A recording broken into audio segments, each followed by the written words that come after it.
Alors encore, là on est toujours en fait dans la partie mindset. Et donc là, je vous propose en fait d'adopter une mentalité proactive. Donc qu'est-ce qu'une mentalité proactive? Je suis pas passif déjà. Parce que dans proactif, on a le proactif. Donc je suis actif. Mais au lieu d'être actif, c'est plus qu'être actif. C'est comme si, voilà, par exemple, on ne va pas attendre les offres. On va rechercher activement les entreprises, en fait, qui nous intéressent, avec qui on a envie de travailler, par exemple. Vous voyez, donc là, c'est différent. On peut même se dire, ah ben tiens, moi, je vais chercher carrément des entreprises avec lesquelles j'aimerais travailler, des entreprises qui me ressemblent, ou pas. Ça peut être une stratégie aussi de se dire, je vais cibler des entreprises même qui ne me ressemblent pas, parce que j'ai envie d'évoluer. On va envoyer des candidatures spontanées, voilà, des candidatures spontanées, parce que derrière, vous allez avoir des compétences à apporter. Donc là, maintenant, je me positionne en tant qu'alternant qui a des choses à vous apporter. Donc même qu'aucun poste n'est officiellement ouvert. Donc ça, c'est la partie, effectivement, candidature spontanée. Et là, on va parler effectivement de jeu de volume. C'est arrivé plusieurs fois, des alternants qui ont envoyé des candidatures spontanées. Moi, ça m'est arrivé. Une personne qui m'a envoyé effectivement un message, par exemple, en fait, sur LinkedIn. Et je cherchais un poste, je cherchais effectivement des alternants alors que j'avais même pas publié d'offre. Et je l'ai reçu en entretien.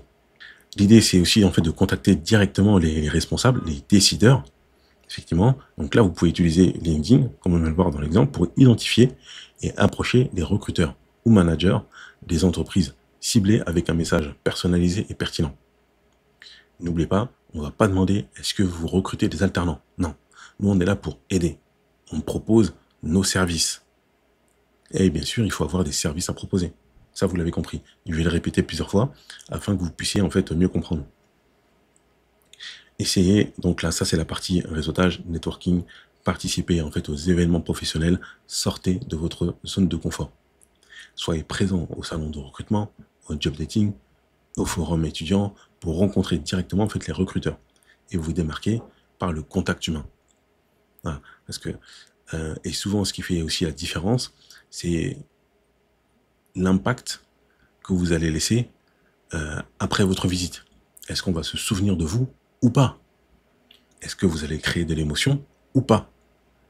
Vous voyez, donc ça, tout ça, en fait, c'est important, c'est intéressant. Parfois, c'est bien d'être cordial, mais parfois, c'est bien d'oser.